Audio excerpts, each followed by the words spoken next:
Hello,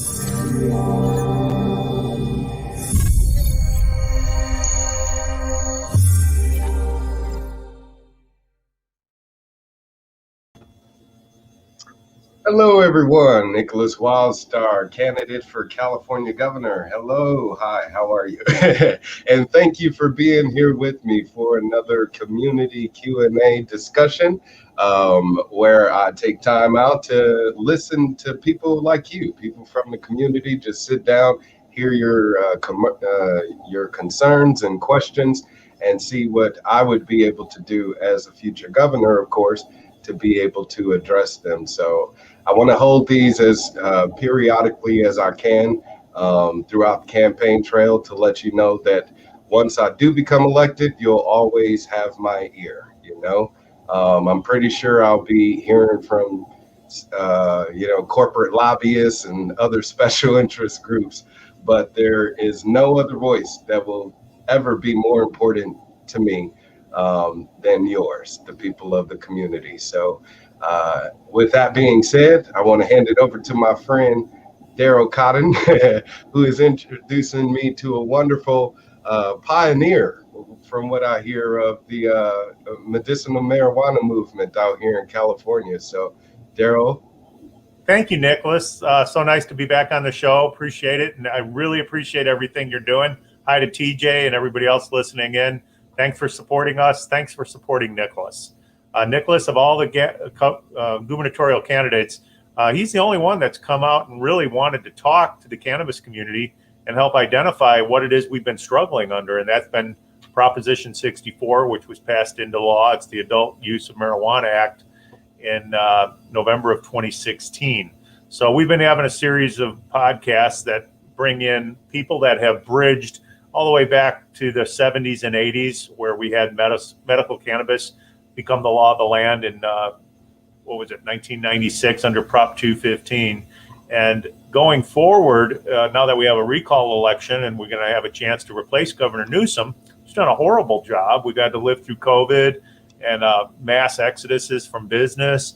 But just this patchwork quilt of cannabis law that was supposed to be progressive. It was supposed to take medical and make it a bigger tent with recreational and adult use.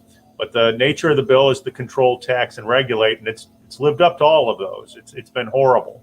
So it's my honor and pleasure to introduce you to some of the people that I've come across their paths and had a chance to hear just how oppressive this has been and how important it's going to be for whoever gets into the gubernatorial office to repeal Prop 64. And there's a whole host of things you're going to have to fix, Nickolas. But thank you for taking the time to hear from the cannabis community, and especially Miss Diana Esmeralda Holte.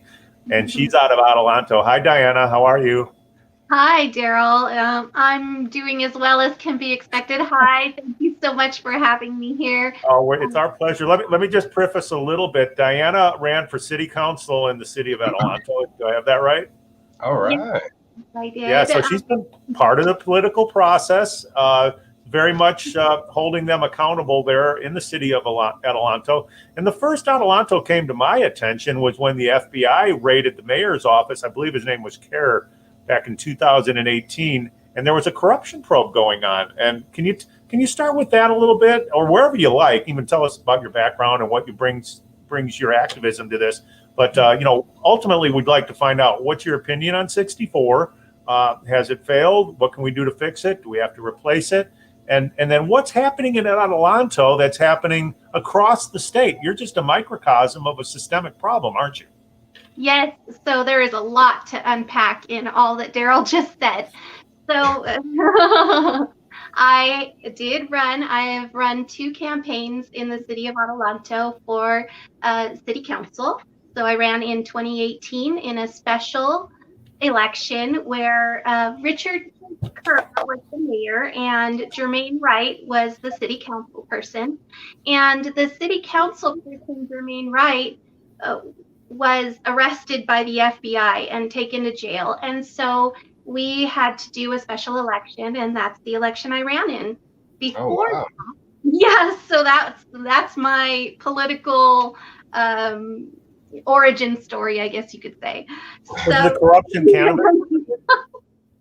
So before that, Richard Kerr had a dispensary application and administration process, basically. And we found through that process, I applied for a dispensary license with someone else. And it turns out that we lost our application. This happened, that happened. And 4 people who knew that they were going to be getting the licenses anyways ended up with the licenses. So we've seen from the inception of the cannabis programs to now that it's all been for certain people and certain companies. And those people and companies tend to be connected to political candidates or people who are elected into office or even appointed into office, and those city administrations. So there's a lot in there that needs to be picked apart, I guess you could say. The laws are really, I would have to say, so complicated. So going back to the beginning again, in 2016, when Lori Ajax was running around the state telling us how easy it would be to apply for cannabis under a license under. Now, who is Lori Ajax representing? Lori Ajax was the first chief for the Bureau of Cannabis Control in the state of California.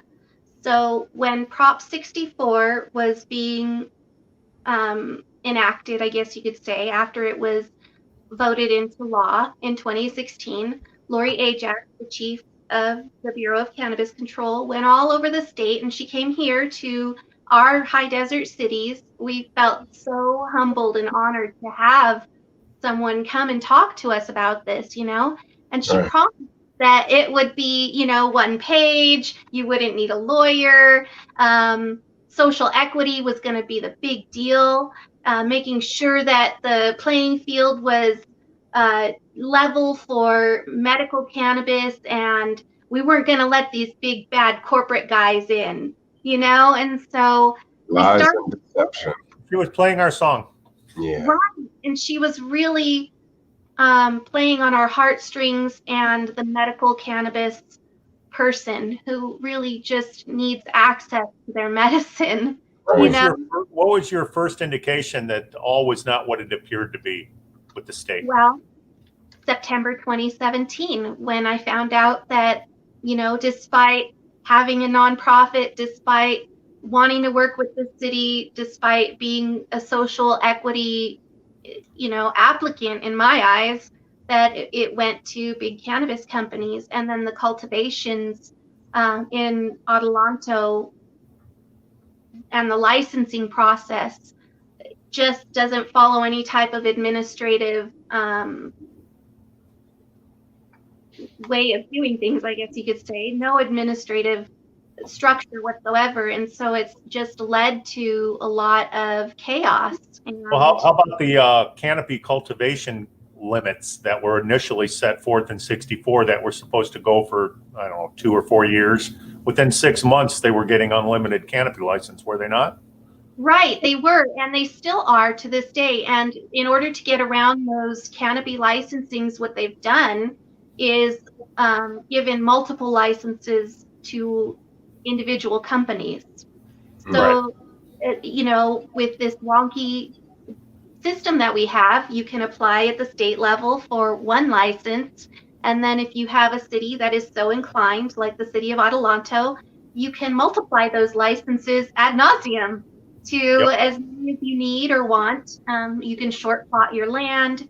It's a really, I haven't been able to really wrap my head around how many companies are actually out there growing, how many have licenses, and how many are being regulated.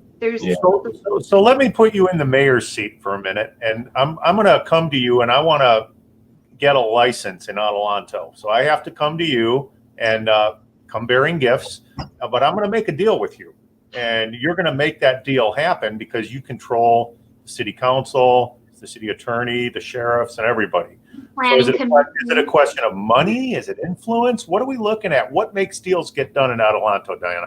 All of the above. Yeah. Yes. So, okay. So in the way that things are done now in Adelanto, we don't have any oversight. We don't have any enforcement. We don't have a police department. How about the BCC? Do you ever complain to them, the state agencies? I have volumes of emails and documents. Why am I not surprised? And what happens? Nothing happens. Nothing happens. I just sent an email. I resent an email from 2018 to a current BCC investigator that I am working with now on a certain licensee. And it shows, it's a blatant showing of Alex Travesto and Lori Ajax and these people who had even conversed with me through these emails, not doing one single thing. Wow. Not one thing. It's the proof. It's going to be up to the top offices, the governor's office, the attorney general, maybe, to clear some of this stuff up. It's just gotten so incestuous, and it's so bloated, and it's so corrupt.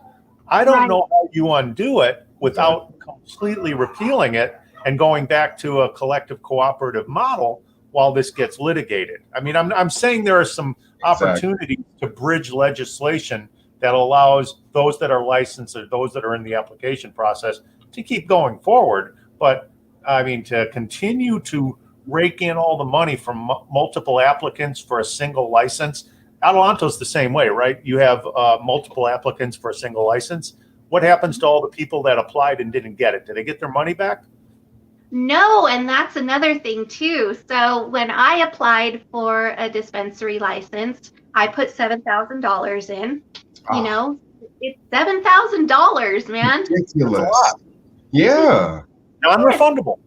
Non-refundable. There are no buildings, so you have to build your own building. There's only 2 dispensary spots. There's no land for sale.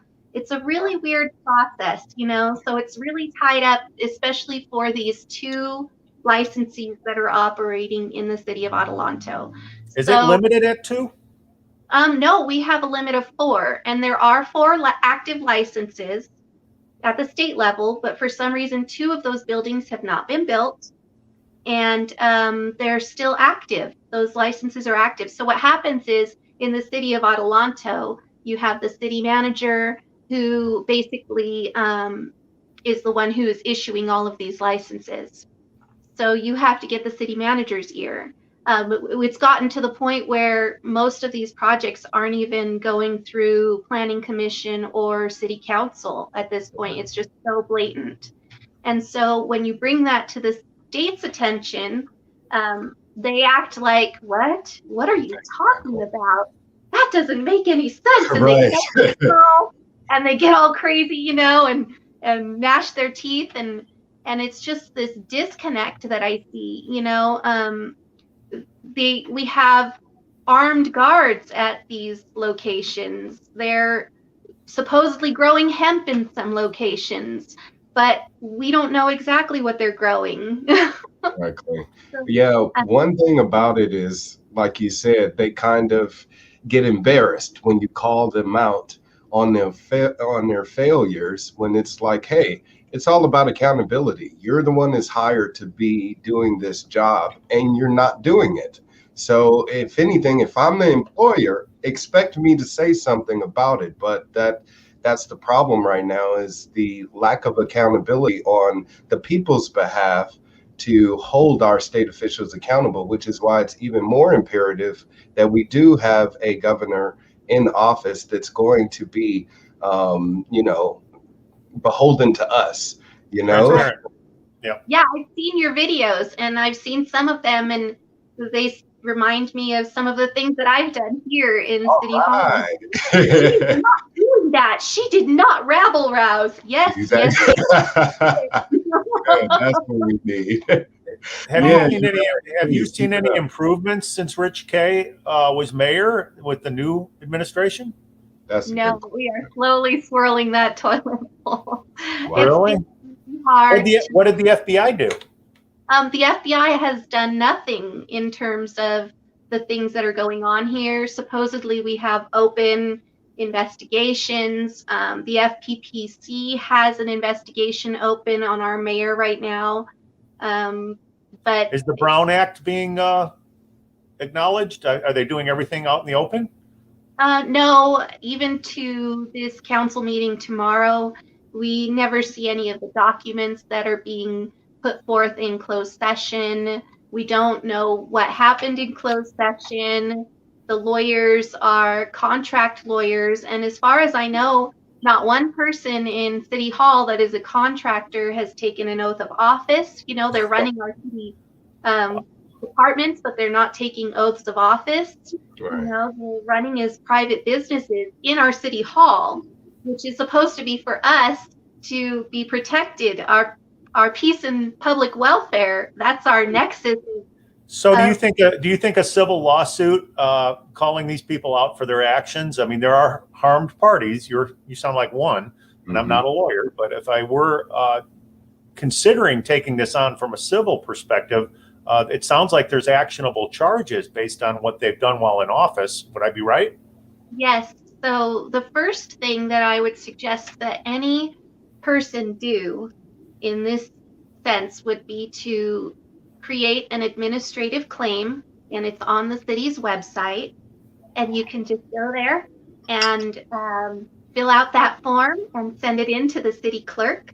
And For she residents. have to, yes, Brenda Lopez, city clerk of Adelanto, must respond to any administrative claim.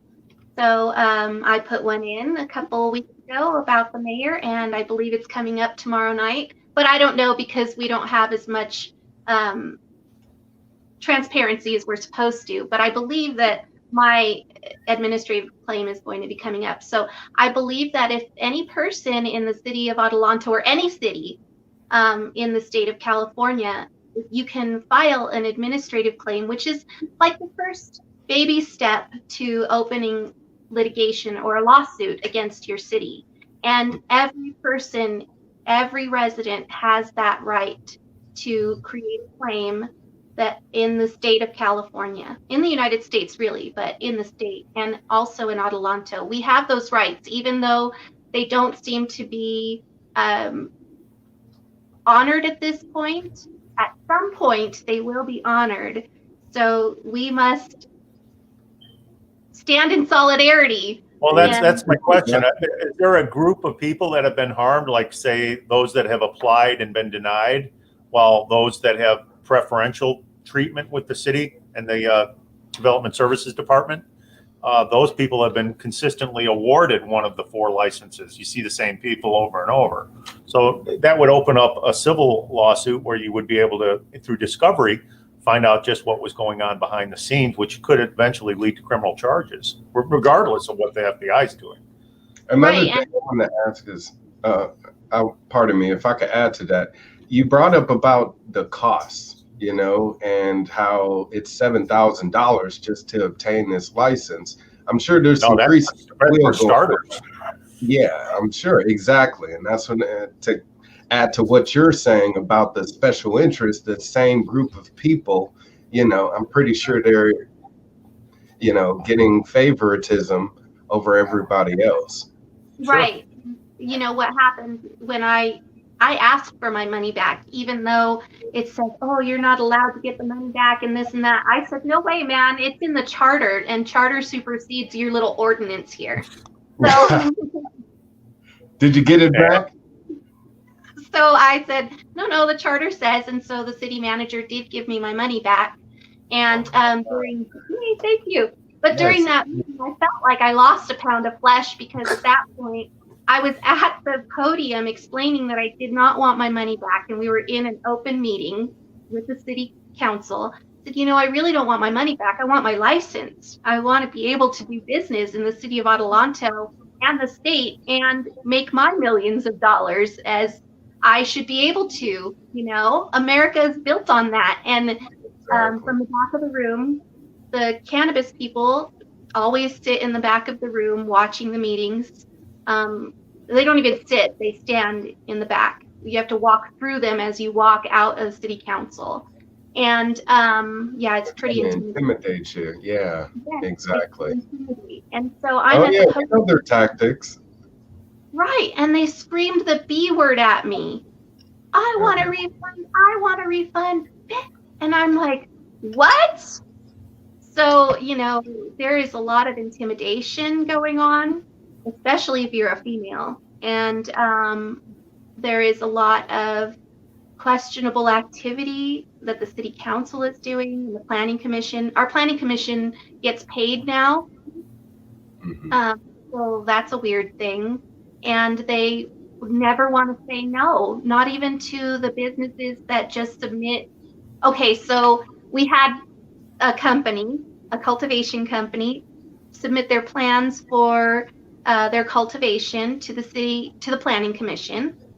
And it was just parking lot. Literally, the paperwork was like 50 pages about the parking lot and about curbs and stuff. And the planning commission approved it. So that's what we're dealing with here. Yeah. Have you dealt with this CEQA, the California Environmental Quality Act aspects? I've seen this in other cities, and counties, but I haven't seen it at Adelanto yet. Are you being categorically exempt from having to provide those at application, or are they holding them in abeyance that it's something you'll have to do years down the road? And then again, you may not qualify years down the road. What's your thoughts on that? So what's happening is in Adelanto that you don't have to have any of this CEQA. They're not abating it or putting it off. They're actually saying to the county that CEQA doesn't apply because it's the ground is already disturbed and this and that. But they're talking like hundreds of acres. Yeah. Of open desert. Governor, that won't survive. Oh my God. That's an environmental impact report. I've been fighting that for a couple of years now, and we haven't really had any critical questions asked from the Planning Commission. But, we're seeing water tankers. Yeah, we're seeing all kinds of chaos in terms of CEQA, and we're not really getting any information, and the Planning Commission isn't really giving any indication that they understand what CEQA means. And the city council is also not giving any indication that they understand what CEQA means. So they're chasing the cannabis dollar right now. Is the city getting rich in cannabis taxable revenues, or is it maybe some of the people in power that are getting rich, or a combination? Right. I'm thinking it's a combination. I look at our city funds like a sieve. So you have all of these funds coming in, and then you have it leaking out the sides. We have millions and millions of dollars in contracts, of people running the city. We have this CEQA issue that's not being addressed. We have the city manager who is just licensing everybody, and the planning commission and the city council who really don't understand the environmental impacts. Which, let me just insert that right there to those that are listening. California Environmental Quality Act is what we refer to as CEQA, and it's kind of like a baby environmental impact report. It's really not something that you can make discretionary, but some of these local governments are doing so that they can get the licensee processed. It's a provisional application that's been approved, and then somewhere down the road, they keep pushing it back, they'll address the environmental issues. Well, that's going to come back and bite them hard in the ass, because the courts have already ruled that that's not discretionary. And when it comes to the environment, we got to protect that salmon downstream and our available water. And to Nickolas's credit, he's very much on top of this. All we have to look back to is what happened to the Native Americans and their water rights that were taken, to feed Southern California. Those don't come back. So right. I really appreciate your staying focused on the CEQA applications of this, Diana, and at least for Adelanto, that is making sure that they hold that position responsible and they're accountable for not having gotten those CEQA applications done at the application side, not 2-3 years down the road. Right, because that's one of the things that I had found was during my emails and public requests, document requests, was that a lot of the companies here in Adelanto are being asked for certain documents, and the city of Adelanto is ignoring the emails or sending in wrong information, or their CEQA is out of date and they were supposed to do a new CEQA process and they didn't, and now they're licensing the cannabis companies, and then they're licensing the cannabis companies where their canopy is too large, or they're giving out multiple licenses to one company, so that when 2023 comes around, they'll magically have a 20,000 square foot canopy or something like that.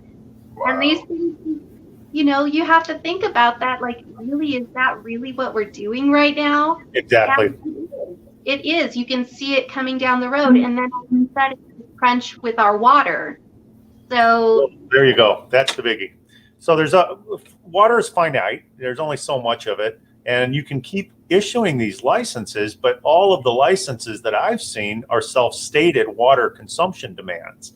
So unless you can be held accountable through ultrasonic metering, that is, or some way of real-time metering the water that's being used, one day you're going to wake up and you're going to say, where's the water?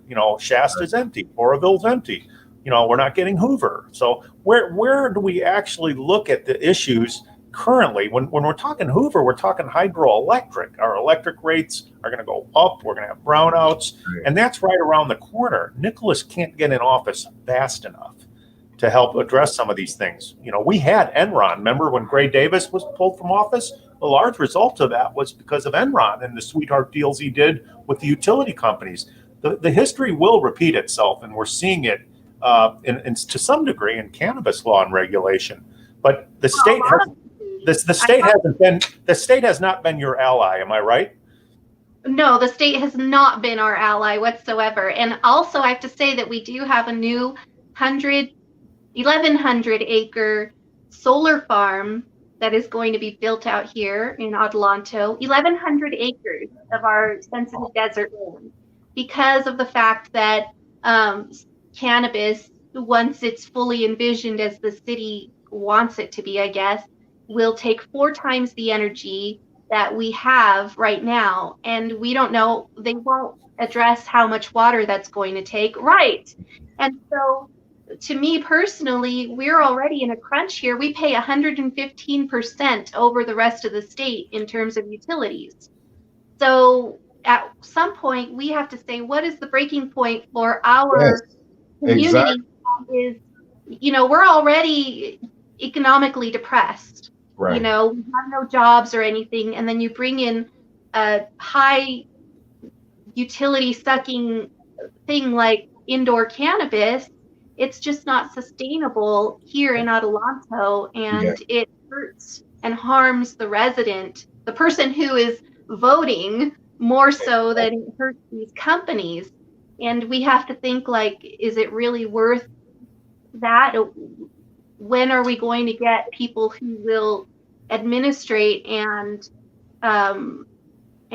be a voice for us, and we're hoping that we can get that from you, Mr. Wildstar, because honestly, the governor right now has taken the 3 bureau licensees, the licensors, basically the state departments, and put them into one, which is greatly helpful. But then he goes and he knows about the corruption and he throws $100 million at it. Oh my God, are you kidding me? Yeah. Their solution to everything, throw money at the dike. Exactly. Right. That's always the solution, but they're not listening to the people there and of course, like you said, holding the people that are, being exposed for the corrupt activity to accountable for their actions. That's not happening. But I think I'm going to play devil's advocate for just a second. I can't believe I'm doing this, but I think they've got it so screwed up. They would welcome somebody to come in and put a temporary restraining order on the entire process while it's adjudicated at the state level. So there have been federal cases that have ruled positive conflict exists between federal law and state law, and that's the positive conflict, which they said in 64 doesn't exist, which indeed it does. And that under what's called res judicata, you've got a decision in federal court. So now we just move that back into state court. And we ask that all further processing of licenses, they quit taking the applications, but they allow the current ones to go through as long as those that are licensed and those that are in the licensing process acknowledge that they know they're violating higher federal law. So that is a kind of a get out of jail free card for Gavin or anybody else that would just say, hey, the court's made me do this. What do you want me to do? So I think that's something you could almost put together over lunch and have in place. And certainly it's something Nickolas could do. But at the end of the day, it would go a long way to undoing a lot of the corruption that a select few seem to have a tiger grip on the throats of the medical cannabis patient. Now, that's my next question. Do you have a medical cannabis background or recreational? How would you define it? Is there a difference? What's important to distinguish those two? Diana? Okay, so I'm glad you asked. That is a really deep question. I personally believe that all cannabis use is medical. Okay, I'm going to come out bold with that statement. Look at Darryl. He's like, what? Crazy. You've been on my website. I'm bringing down the house. I agree with you, by the way. But, anytime you're using cannabis, you want to be uplifted. You want to sink into that movie. You want to paint that amazing painting. There is always a physical, positive reaction you're trying to get from your cannabis. So the medical patient is looking for something deeper. They're looking for their neuropathy pain to be subsiding. They're looking for a good night's sleep. They're looking for their cancer to be abated. So, there's just all cannabis is medical. What's recreational then? Is it just about the taxes and the regulation? I believe so. I think that it's just about taxes and the regulation. And so I believe 50 years of going to jail, losing our businesses, taking our kids away from us, and then all of a sudden we flip a switch and it's taxed and regulated, and we're all in their good graces as long as you are able to be one of the few that can find their way to the table. Right, so and it's inherently flawed. Right, because then they took Prop 64, which was supposed to be medical and adult use. Recreational. And they made it into something else. The recreational ate up the medical. So all of a sudden, instead of having Prop 215 sit alongside this recreational program, the recreational program ate it. And now you can only have 5 medical patients as a caregiver.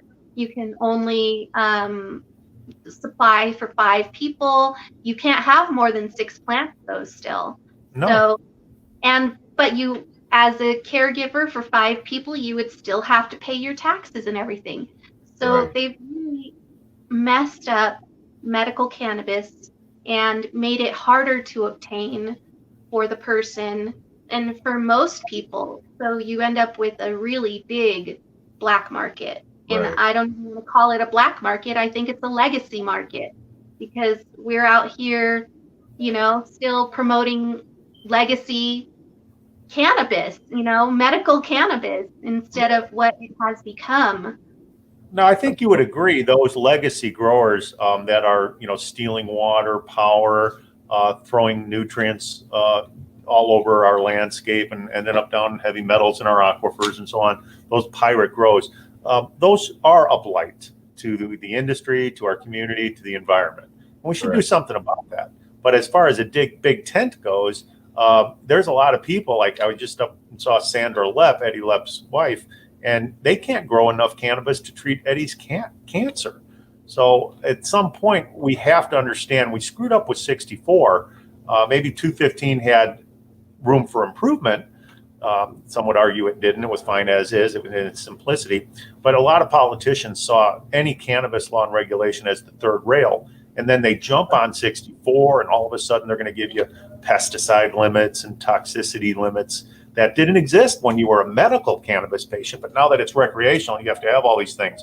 So I guess the point I'm getting at here is cannabis fun anymore based on these new bureaucracies? Are we even having fun? No, we're not having fun. No, we're not having fun. I'm not hanging out with Wu-Tang Clan anymore. I'm not, hanging with my peeps. We're not having sessions. We're Neighbors turning in neighbors. It's I know, right? I'm not hanging out with my medical patient friends. There really is no medical representation anymore. You walk into a dispensary and it's and you're not helped by the person who's had a bad night's sleep and says, dude, this stuff works for me, So that's what really breaks my heart, is that we have a lot of recreational, a lot of just feeling good. Commercialization. Well, it's branded. You'll have rappers and artists and musicians jumping on, and it's basically the same old Kush, but it's got their name on it, and it costs you $30 a gram. But Exactly. That's what the industry's becoming. Yeah, and that's fine to me. That's fine to me. It needs to be an equal opportunity type of environment. Right now, it's not. It's a closed market instead of a free market. So as governor, as an ally to every industry, the business industry, as well as the medicinal patients and just people of the community in general, my goal is to take swift action. Like Darryl said, I only got 1 year in office to show and prove why I should be reelected in 2022. So how would I be able to do that? So that's by taking those qualifications. Give it to me. So here we go. So the state level and the city level, or the local municipality, there is a great disconnect between those two. And my idea is to have each municipality, it's like the state just says it's legal, right? It's just legal. And the state has open positions for people like they do in agriculture and things that would be at the county and state level that would be monitoring the programs. So you take the local jurisdiction out of it and the state comes in, just like if you're, doing corn or healthcare or something, and they monitor it. And it's not this pay to play thing anymore. And it comes out to be like, well, is that space zoned for it, and you end up with zones that aren't spot zoning because you don't have you're not restricting the licensing that way. You're restricting the licensing based on where it's at, not based on who is applying or what they're applying for. Does that make sense? Absolutely. How would removal of need of that license be beneficial? I think that it would be amazingly beneficial, and I think that it would then be moved to just a business license at the state level, at the city level. A business license, a conditional use permit, a certificate of occupancy. So then you end up with the real laws that should be governing cannabis, which is bottom line is you're saying take away the tax incentive for the state and the local government by doing this. But the state would have a better framework to manage throughout each local government what their expectations would be for a medical not-for-profit return to Prop 215 type of enterprise to collectives and cooperatives. Pretty straightforward, and one that I think would be held up in court because there is positive conflict with federal law, and that was the big lie of 64. There said there was not. So we could undo a lot of that. And if I'm getting you right, I think that's what you're saying. Yeah, we can undo a lot of that just by taking away those current restrictions that Prop 64 gives to us. If those were all made up in the first place, there is no harm and no foul to taking back pretend things. Exactly. That's why I said nullified on day one. That's what you get from me. And so if 64 goes away the first day of Nick's office, then what happens to all the people that applied for licenses and didn't get them? Would they then stand in line and try to get their money back? I mean, it was an unjust law. It was an illegal law. Well, I mean, Right. look at what would happen to our local cities that had processed all these applications. They'd be on the hook for all those returns. what I would do is I would actually approve them all. But you bankrupt a lot of local governments. The What's local that? governments would BK. The local governments would BK. They wouldn't have the money to return them. The funds that they took in. That's been a big cash cow for these local governments. They're actually talking about trying to use cannabis revenues to make up pension deficits. Mm-hmm. I know. And that's all unaudited money. None of that money goes into the general fund. It goes into a special trust fund. Mm-hmm. Right. So- And we don't get to touch it or do anything with it. And what's the point in having all of those funds? Exactly, because it's their personal piggy bank. You know, when they want to do something to get elected, go to a higher office or put their friends, neighbors, and brothers and sisters into office, they can. It's corrupt cronyism. That's all we're seeing. Right. And then someone has a question here. What about I gotta Drug give my testing at work, would marijuana be mandatory on the drug list? No. I don't think so. That would be left to the employer. Yeah, it's up to the employer, but at the same time, people have rights, and if you're using cannabis for medicine, There's no reason. they should be monitoring. Close it. You know, it's like taking aspirin. Like, you're not allowed to take aspirin anymore. Oh, you have pain, but you can't. You know, and if someone is on some type of medicine like Vicodin or things like that, you know not to operate machinery, or you know not to do certain things. And if you can't do your job without taking cannabis or pain inhibitor, then maybe you shouldn't be doing that job. Yeah, So exactly. Yeah, like flying a plane or driving a bus. And the Right. fear for people is if it ever leads to an injury, you know, then somebody is going to get hurt. And in which case, if that does happen, that usually results in some sort of a lawsuit, you know, and a settlement. It's unfortunate that, you know, there has to be some type of pain and suffering that happens because of it, but that's just life. You can't go around creating bureaucracy to protect you from any type of, you know, occurrence that may happen in life. And I think that's one of the fears right now with the coronavirus is people are expecting the government to do something to protect them and stop them from getting sick or getting hurt. And that's not the government's job, you know. It's being taken out of context and out of perspective, you know. Right, because we don't have those protections as cannabis people. You know, that I'm not protected. Where are my protections as a human? We're second-class citizens. I mean, we really are. It's like, oh, those are canna people. You know, we don't have to worry about their due process. Right. I've had so many people, you know, and politicians when I bring these things forward and I'm trying to ask critical questions, that they've told me, just go smoke a bowl, just go do this, and it's like, Okay, and then what? I know. You're telling me to go do my thing that I'm asking you to help me out with, man. Yeah. Mm-hmm. Do you think there's a fracture in the cannabis community in terms of those that are for and those that are against 64? Those that are benefiting, I'm no doubt for it. But what's been your experience? Are we united on this? I think that we're uneducated on this. So what we need is more education for people to understand the differences between Prop 64 and what it promised and what we've gotten. So I think that we need to really start to look at it as a plant and talk about how people are being unjustly still incarcerated regarding a plant, and also how to grow it and use it responsibly. So, you know, we have to go to a different way of thinking. We can't just have, you know, grows everywhere, but we also need our cannabis, you know? And so to me, Prop 64 upended the apple cart. All of a sudden you have commercial use everywhere. Well, not everywhere, 15% of the state, but massive grows, million square foot. Yeah. Millions of square foot grows that aren't even legacy growers. No. Yeah. It's just insane.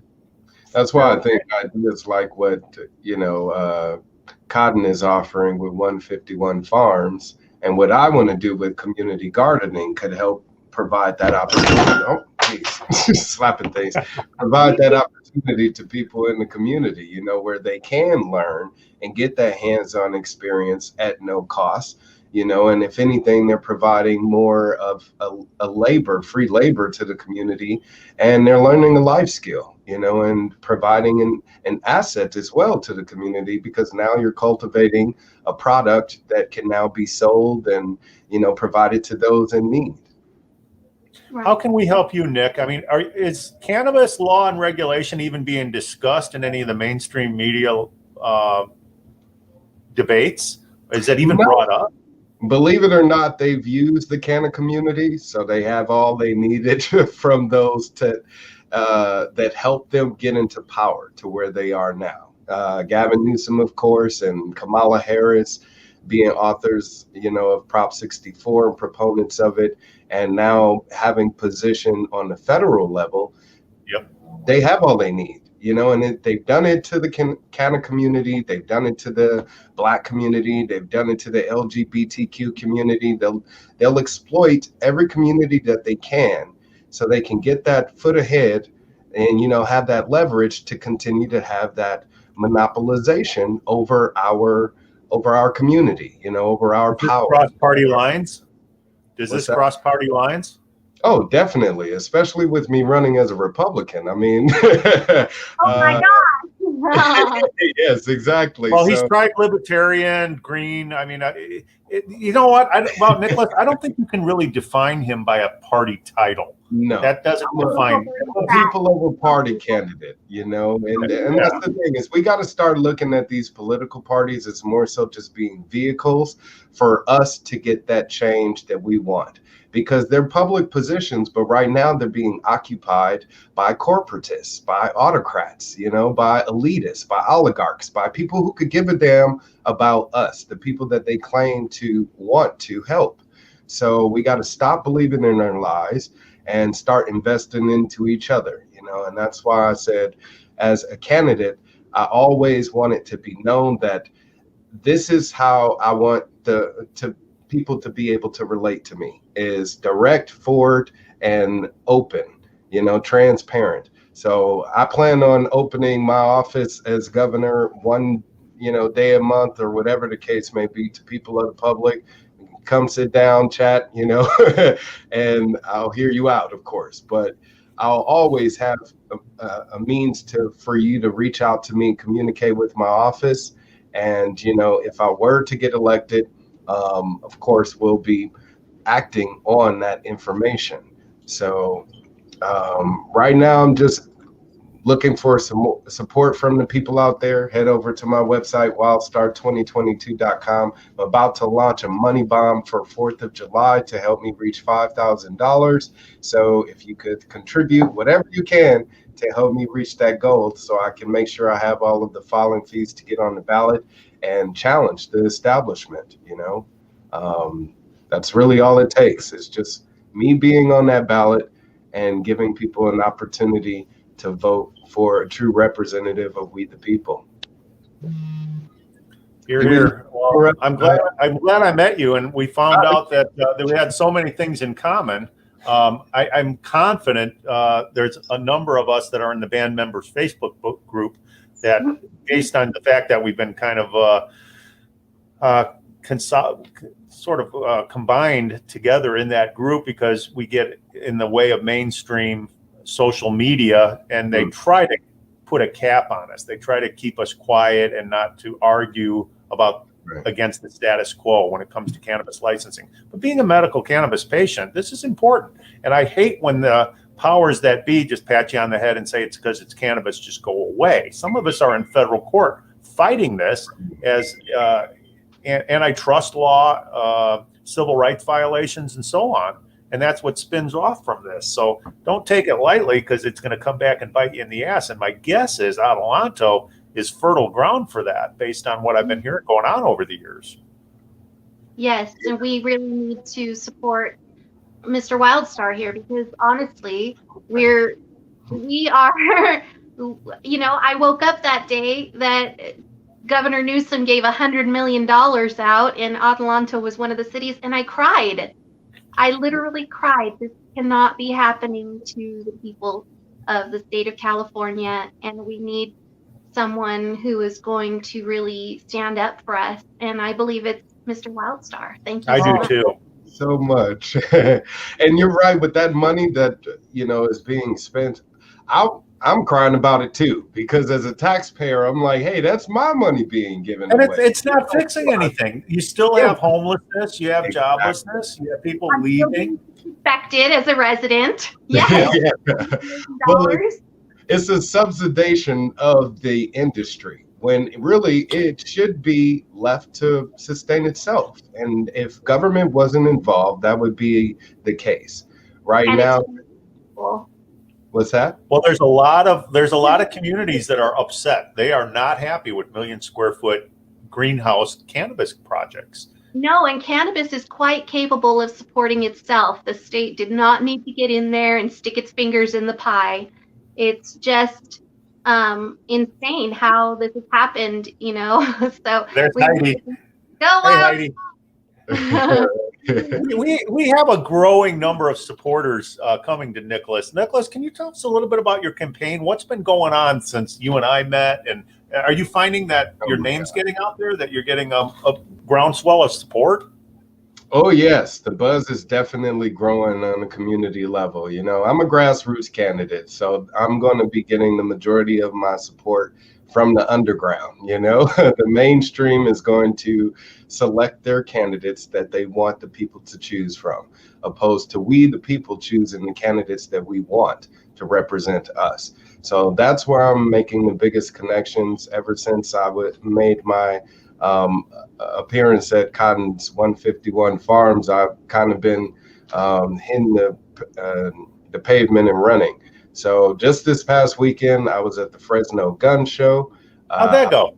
It went wonderfully. The gun surprised. community loves me, especially since I'm the only candidate that's pledging to make California a constitutional carry state, on day one. And a lot of people, they want those immediate changes. They're sick of waiting around for the bureaucrats in Sacramento to do their job, and it all falls on the governor's shoulders. So when he gets on TV and talks about this is a Republican-led effort and the people of California don't want this, that shows even more so how far removed he is from the opinion of his constituents. Because in talking to all of those people, whether it be at 151 Farms or at the gun shows or at the recall protests or at the BLM protests, nobody likes them, and when it comes to that special election and they're asked, would you like to recall Newsom? The people of California will overwhelmingly vote yes. Now it's a matter of who we, the people, will choose to replace him with. And people are easily confused. You got Caitlin and a lot of others sucking up major media airtime, but your message has to be heard. How can we help you? Well, pretty much word of mouth is my greatest promotional tool right now. So I ask everyone to please do your due diligence on social media. As you can see, I got it scrolling there at the bottom of the screen on Facebook, Instagram, YouTube. All these interviews are archived, right? All the interviews are archived? Yeah. Yes, if you head over to my website, Wildstar2022.com, click on press. I got a long list of things going on there, interviews, appearances at rallies, and all sorts of things. So in courtrooms. Yes, definitely. I have those because I was on trial this year. I have a banned video from YouTube that's on my website. I don't know why it was banned. The interviewer doesn't know why it was banned, but I was censored early on for speaking out against a coronavirus crisis. So I'm doing my best, as I said, to be that statesman for the people and speak up and use that soapbox, to bring attention to all of the issues that concerns us the most. It's just a matter of you guys, again, amplifying that, since the fake news and the mainstream media won't aid me in that effort, Can you tell us a little bit about the recall? Is that a majority that will then get that win, or how does it work? as opposed to a general election. Yes, indeed. So since it is a special election, it's pretty much winner takes all. There will be no runoff after this. It's whoever gets the most votes in the recall wins. I So, like those odds. oh yeah, me too, because it gives, this is really an opportunity for we the people to steal back our state government on, Yep. on the executive level, because normally, like you said, during the general election, you would have the primary where the candidates that get the majority proceed to the general election. And then, whoever wins the majority ends up being the new governor. Well, in this case, it's based on the plurality. So far, there's 50, 60 candidates on the ballot for governor. I could easily win with 20, 30%, that much. And What I so, did find when I was reviewing a lot of the Democratic sites is they don't have websites. It looks like they're just placeholders for Gavin.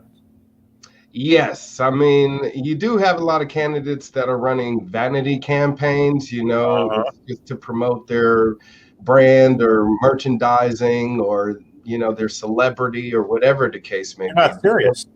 Not at all. I've even spoken with a few that openly admitted that they're just doing this for fame. And some that have been exposed so far for doing this for fortune, I'm not doing it for either one of those reasons. I've been involved in community activism for over a decade, and my commitment to the community shows right there. I'm doing this for family, for unity, for country, for California. And, I would think that every politician would run based on that dedication and that, genuine, love of humankind, but it's not there. And Well, you're an educated, passionate Black man. You are exactly what mainstream media fears when you come out here on your soapbox and start talking about all these things and talking about changing them. yes, So for those reasons alone, you have a wide variety of people's support, but more need to come to your aid and more need yes, to make sure that you find a way into office as the recall election gives you 1 year to make these changes. right. Well, I'm an abolitionist Republican like Frederick Douglass. And remember, the Republicans had their work cut out for them. They did indeed. Were first attempting to overcome the Democratic Party at that time. So here we are again in that same scenario where we're trying to beat the Democrats of our states with a new brand of, Republicanism in our state. And that's the California Republicans, the ones that are fiscally conservative, socially liberal, don't give a damn, just live and let live, and we want to be able to prosper from our. And you're going to find allies up and down the state with Diana and Adelanto, me down here in San Diego. But I'm thinking more and more up in Northern California, the environmental issues that are impacting us based on this cannabis niche are something that more people are going to come to your aid, and they're going to want to hear you out. And they're going to want to hear your plan. Wonderful. Well, like I said, word of mouth definitely helps. So please spread the word. You can do that for free,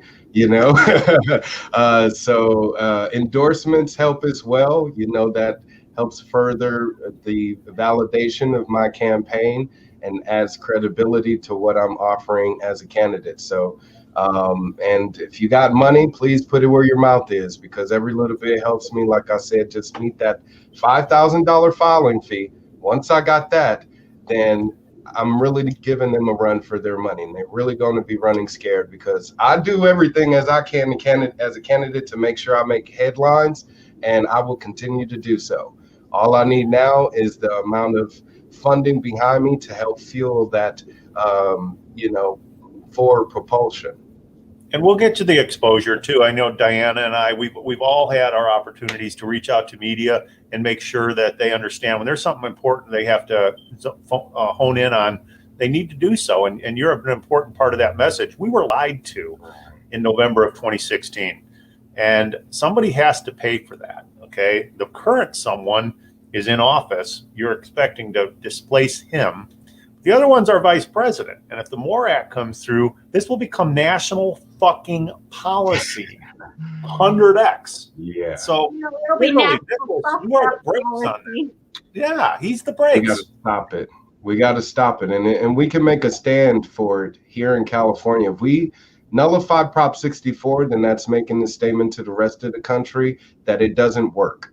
And hopefully they'll put pressure on their legislators, because that's really all I'll be able to do as governor, is help lead by influence.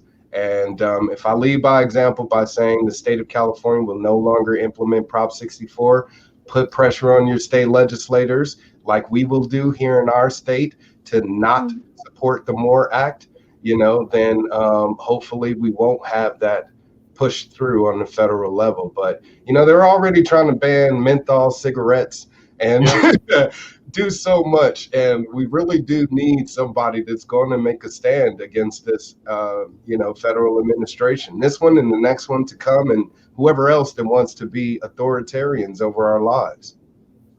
Yeah, the inconsistencies are truly devastating and harmful. As a medical cannabis patient, I cannot own a gun.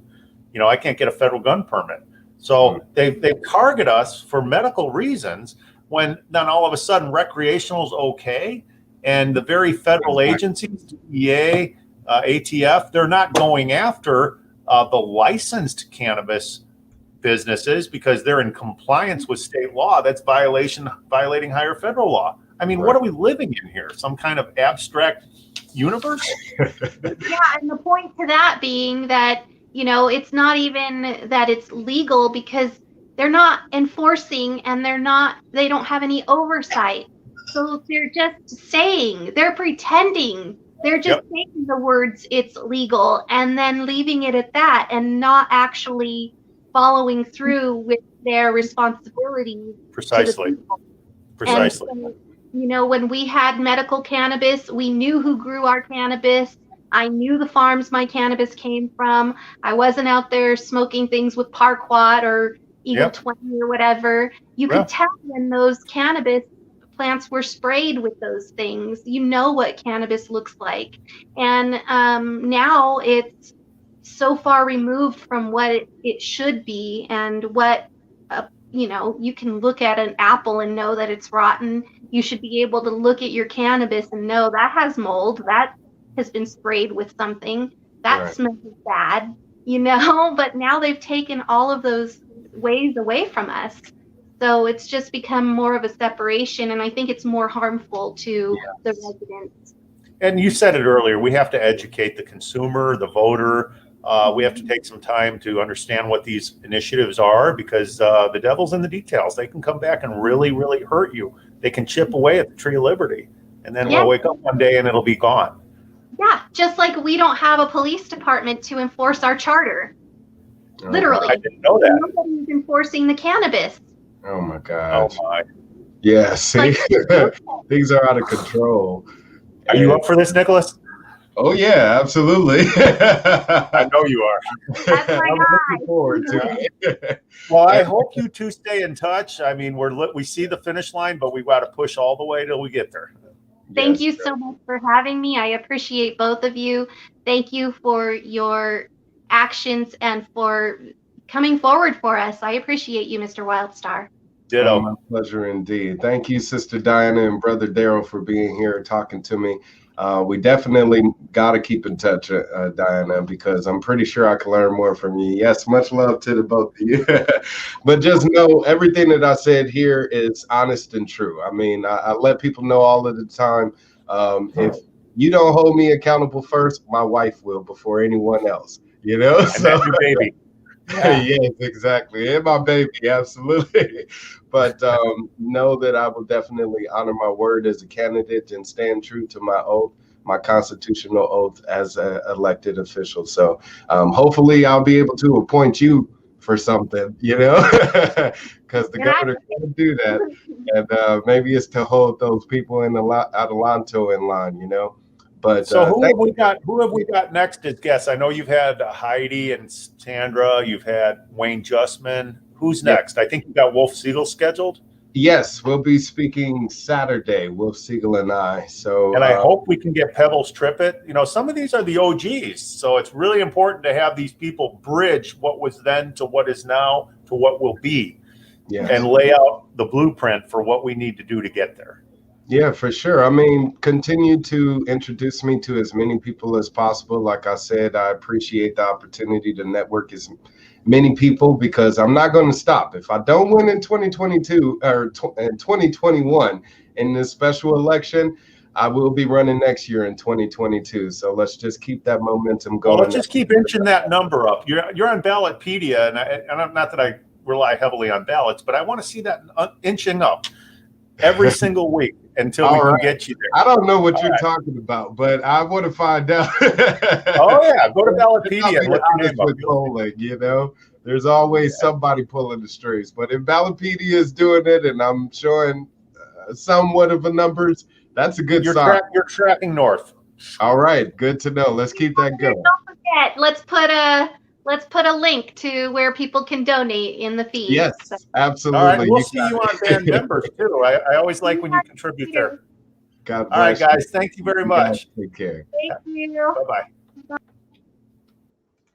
All right, you guys, that was my guest, Diana, Esmeralda, and Darryl Cotton, two wonderful members of the cannabis community that are fighting for our rights here in the state of California and are supporting my campaign for California governor, as you heard them here. So please jump on the bandwagon if you haven't already. Team Wildstar needs you.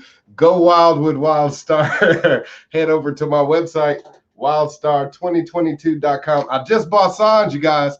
These signs are coming in the mail. You can have one on your lawn right now if you head on over to my website, wildstar2022.com, and make a donation today. $25 minimum donation. They do cost. Unfortunately, they tax for these damn lawn signs. But like I said, as much as possible helps me make sure I have these lawns all over the state, and that's what we're going to need to win. The person with the most signs everywhere wins, as the saying goes, and I want to paint the state gold by making sure I have these signs all over the state. So you can help by heading over to wildstar2022.com. I am planning a Independence Day money bomb for Independence Day weekend. I'm trying to hit $5,000 that weekend. So if you don't have the money now, hopefully you'll have it then. Whatever you can to help me meet that goal. You can head over to my website right there at the bottom of the screen. Join me on social media as well if you haven't already. Facebook, Twitter, Instagram, TikTok, YouTube. If you're on YouTube watching this, be sure to subscribe so you can receive future notifications of other videos. Like Darryl Cotton said, I'm going to be talking with Wolf Siegel this Saturday, at 2 p.m. So please definitely hit that subscribe button. Be sure to come back Saturday at 2 o'clock, and we'll be talking with my guest, Wolf Siegel, then. But till then, you guys, long live liberty. I'm out of here. Okay, peace.